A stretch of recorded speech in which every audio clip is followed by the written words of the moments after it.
Good afternoon. We are Starstone and welcome to our final presentation. My name is Taku, the producer of the team. I'm Anthony, the technical designer. Siwon, artist. Tim, the sound designer. Vivek, programmer. And Dave Soba is our instructor. We are a semester-long pitch team and we have created an application that offers game masters a better teaching experience when introducing new players to Pathfinder using the beginner box. Our audience is 4 new players learning to play Pathfinder with the beginner box, led through the experience with an experienced GM. To do this, players must be able to craft actions, role-play those actions, and then resolve those actions using dice. Now, at the beginning of the semester, we started off with the box, which includes all of these items, also a pre-generated adventure, which we based our application upon. Now, I've run the beginner box several times, introducing players to Pathfinder, and it turns out that after 5 hours, players are tired, confused, and for the most part, don't want to come back to the experience. The current solution to fix this is to just get better at running the experience. But we think that there's an opportunity here to actually improve the learning process so that players want more instead of less. So our goal this semester was to develop a strategy for teaching these tabletop RPGs, letting players have a lot more fun, and GMs having a lot more fun teaching them. And then, for our stretch goal, we wanted to implement this strategy as a product to deliver to the community to help them with these problems. In order to tackle these goals, we have identified 3 major issues when playing this. That new players are intimidated by the numbers and rules. Second, they don't know how to play the game or the options that are right in front of them. And third, just being afraid of looking silly in front of their friends. To solve these problems, we are using our app as a bridge to teach them how to craft actions and how to get into the role play quickly. Essentially, we are teaching them the skills they need to play and getting them to the point where they're actually wanting more. In order to prove our strategy, we have created a polished prototype which we can bring to the community by supporting both Android and iOS devices. For the players, a guiding application that teaches them action crafting and also supported role-playing. For Game Master, a flexible tool that leads players through learning. And finally, an instruction that trains the Game Master how to use our application throughout their adventure. Now, here's a video of what it's like to play through the Pathfinder beginner box without our application and then with our application. Following the video, we would like to walk you through our application. Okay, how do we do that? Can I have some kind of spell? Like, how do I know? 15. Where is the disabled? This dice? With the, it should say what die it is in your weapon. Where is it? There's too many. What? And now with our application, Alright guys, am I going to attack the goblins? Am I going to protect my allies? Or am I going to do something else?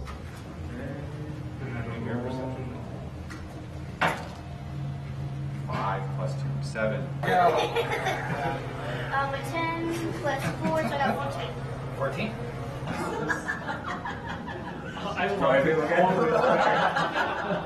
I think you're a spy. You've been hanging.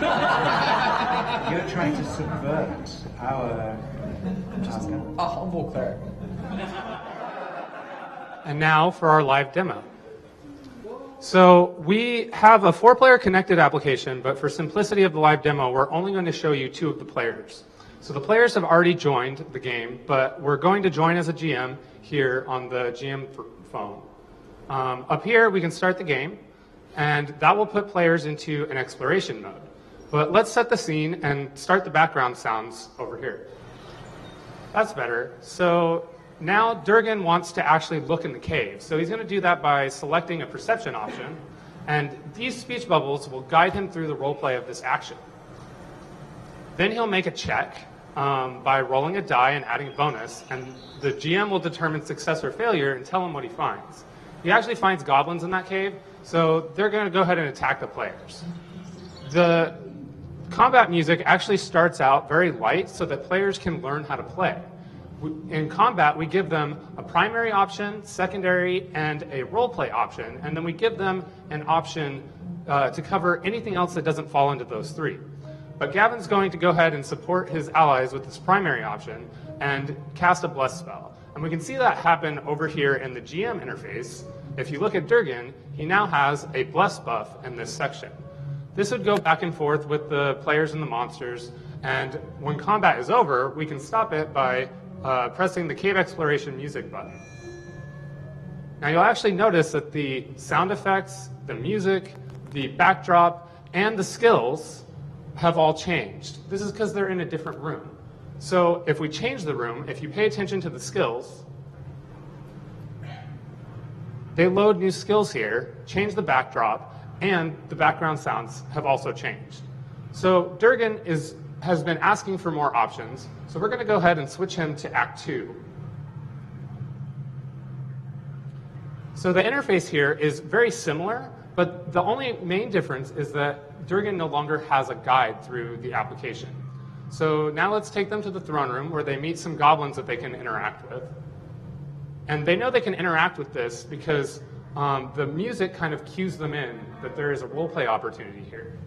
And since Durgan doesn't have a guide, he's going to go ahead and craft an action and talk to the goblins.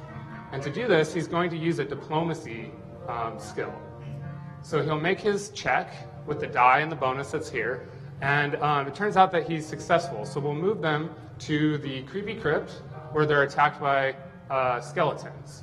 And we'll use the Act 2 combat, which has more intense combat music because players have gotten more used to the experience at this point. This kind of rewards them with learning with the music. So again, Durgan doesn't have a guide, but Gavin does. Durgan doesn't have it because he's in Act 2, so he's going to craft an action to attack the goblins, and he can see his damage and attack dice here, and if he wants more information about the weapon, he can see a table that's closer to what his character sheet looks like. So these are just a few features in our app to give you an idea of what we've created. But now you have an idea of that, and you've seen what it's like to play Pathfinder with our application and without it. We want to tell you about how we solve the problems of the players and by each discipline. So to solve the problem of intimidation, we only show the most important numbers and only show them when players need to either roll dice or need context on a critical decision that they're making in the game. When players start crafting their own action, they can start to see some of the statistics that go behind those actions. To highlight the options that the players have, we've slimmed it down to the 3 best options in the scenario that they're currently in. We've also prioritized the choices in combat so that the best options are on the left-hand side. We included a roleplay option here to teach players that roleplay never actually stops throughout the game. To keep players from feeling embarrassed in front of their friends, we guide them through roleplay of the actions that they choose during Act 1. But in Act 2, players are expected to craft their own actions because there is no guide, and they have to pick the roleplay to go along with the action that they craft. So now C1 will tell you how we set the backdrop for roleplay and art. So for the art, there are 2 main parts in the project. The first one is in-app art asset, which includes character animation, and backgrounds. And another part is user interface. So in-app art assets help players to imagine their situation, such as where they are and who they are. It sets the stage for role-playing and then bring the fun out from the game. And for the UI section, I realized that some terms in the role-playing game is difficult to understand for new players. So I made the icons to help them understand about these terms, and then I made user interface as simple and clear as possible so players can easily understand about the concept of this game. And don't let them look stupid in front of their friend. So role-playing is really all about acting and pretending to be a character. And so once we started naming the different modes in our game as Act 1 and Act 2, it became clear to me that I was really creating sound and music for a live performance rather than for a game. And so I wanted to take that into consideration when I was creating the different sounds for the game. So as we mentioned, there are 10 distinct environments in the pre-made adventure.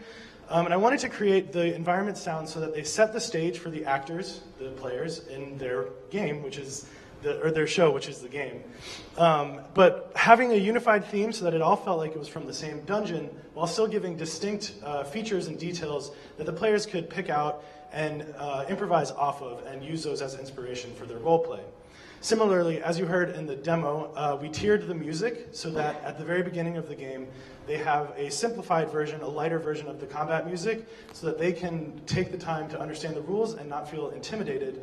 But then as they start learning more and understanding the game, the music becomes more robust, eventually leading to the final battle, which is the most epic and really is there to support the players in their final roleplay and make them feel like the heroes that they have become over the course of this adventure. Our design required us to hide the numbers initially and then reveal them at a later point. So we chose to have a central data set which can be viewed differently in each mode. This meant that under the hood we had to use actual statistics and rules from the beginner box. In addition to that, we had to give the GM the ability to switch individual players to Act 2 so that the other players can continue to learn at their own paces. The nature of tabletop role-playing games requires the flexibility for both the GMs and the players to be able to act and react to the new conditions that come up at the table. In order to support that, we gave GM flexible tools so that they can adjust player statistics using buffs, and also the ability to reset players when they get lost while exploring the application. This is really important because we wanted to encourage the players to explore their choices before and feel more confident about the actions they want to take. One of our other goals was to get our product to the community, and so we took extra effort and made sure that we support a wide range of resolutions. To address all this soft feedback, we ran a playtest with the control group and also a playtest with another experienced GM outside ETC, and also we created an easy to follow GM guide. Our early playtesting gave us fuzzy data, in part because instead of playtesting to explore, we were playtesting to prove and refine. And we also realized that our testers did not have enough context. So we worked hard during production to give this context for regular playtests, which were aimed at refinement and eventually proving the success of our product. We tested with a total of 207 people, out of which 49 people actually interacted with our app. And this is where we got our most useful data. And from this data, we find that it almost takes about half the time to run a game with our app as opposed to without our app. And we also observed, as you'll see in the coming video, that they were left with wanting more, and they were also learning how to role play. The interface, I think, is very easy. I think it's great for new players to be able to just click on a screen in an area where they're at and show their options. I thought it was very fluent, very easy to use, and it did take a lot of the flipping character sheets over, the distraction away, and added to what they can do in a round. It felt like it was about 15 minutes. So the fact that the time flew says it was a good experience. I am absolutely entranced by this. I definitely want to play this again. And I really like the experience. I'd be happy to play with the This would be nice. So we learned many important lessons this semester. As you heard from all of us, context really matters, and being able to find that and provide it to your guests and your project early is important. So we spent time on our design, and spending that time was very important for us because it allowed us to prioritize our decisions that we had to be made so that we could consider our scope throughout the semester. This is a big project to take on in one semester, and because we spent time, we could easily scope down and figure out what we could cut in the end to make a final product.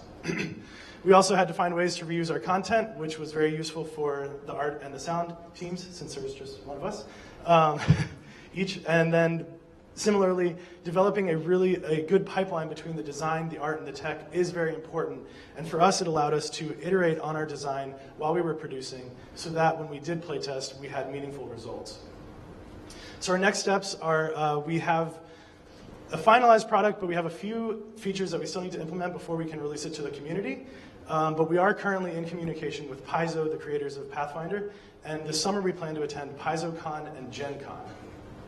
In summary, at the beginning of the semester, we have found out that new players are intimidated by numbers. They're confused of what they can do and the options that they have, and they're just afraid of looking silly in front of their friends. By the end of this semester, we have created an application that delivers a fast, fun experience that bridges new players to the Pathfinder beginner box. We would like to thank all of these people who have helped us create our application, especially for the faculty playtesters who use their time to come out and playtest, and also the experienced GMs out in the Game Master store. We are Starstone. This ends our presentation. Thank you all for listening. We are open for questions.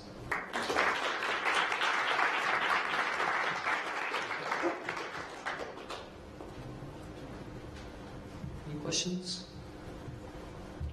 Gabe? Yes, so is there a room code to join an in-progress session? How does joining a game work? So that's the current part that we still have to add to release to the community. Right now it works off of a single server with not multiple rooms. So that's the piece that we need to get in place before we can actually release it on the App Store.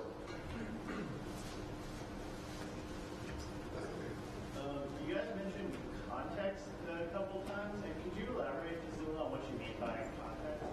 So the question was that we mentioned context a few times and what we mean by context in our playtesting. So what we found in our early playtesting was that we were we were delivering surveys to people and trying to find out like what direction to take our art and what direction to take our design. And what ended up happening is that players, because we were surveying new players who didn't know what role-playing was, they weren't thinking in the context of what a role-playing game actually is. So we worked really hard to get them in front of an actual game as quickly as we could, and then also how that experience would be different than what they would normally see in a role-playing game.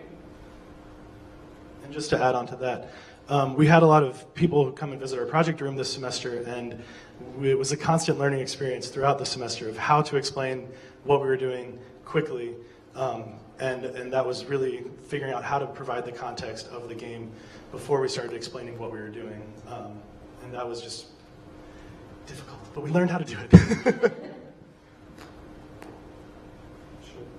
When will you make the final touches that enable you to release it, and how can it be used right now? So the question is, when will we plan to actually make the final touches, and how it can currently be used now. So right now it works off of a server that we have here at the ETC, and we're planning on making those changes as soon as we can. The reality of it is now that the semester is over, we'll likely have a semester before we can actually look at it. So the conferences that we're planning on going to are in the summer. They're in July and August. So we're hoping after graduation or during winter break that we'll have a little bit of time to actually implement those features and then hopefully bring them to the playtesters then. The way that it works now, you can actually play over, we have it actually on a web server, so you can hit a URL and do it through that interface, but not everything works through the web interface as it would if you downloaded the actual application. So to get the build to people, we have to either have them download an Android build for their phone or get them on a test flight for iOS and download the build to their phones there. Time for one more. Steve? It seems like what you guys set out to do with your project and what you've learned about what is needed to help someone in a group setting get into a game could be applied to a lot of other games. It seems you found it for what you're doing. Have you guys decided to write up these anecdotes for other people, for other types of games in terms of introductions? So the question is, it seems that we've learned something more universal than just teaching people how to play role-playing games. And if we're planning on taking that further and writing that up for the community. Does anybody want to handle that, or you want me to? Okay. I'll add on if I have to. So we've actually talked as a team, and we want to release a series of blogs on how we did this process and what it's doing. We're not sure if that's going to turn into like papers that we submit or anything like that, but we at least want to release a process out to the community. we're not sure what form that's going to take out. I mean, I throw out a blog, but that may end up being like a video blog. It may be a series of interviews that we do with the people on the team. We've already shot a lot of interview footage for stuff like that, but not explaining that particular thing just yet. It's definitely something that every single one of us have considered, because we, at the beginning of the semester, the faculty brought up to us saying like, hey, maybe this is more than just Pathfinder. So we have been thinking about that. So, and we are all, in a sense, committed to make that extra step if we need to. But first, we have, our major goal is getting our application ready to the community. So after that, we may bring it up to the next step. All right, thanks, team. Thank you.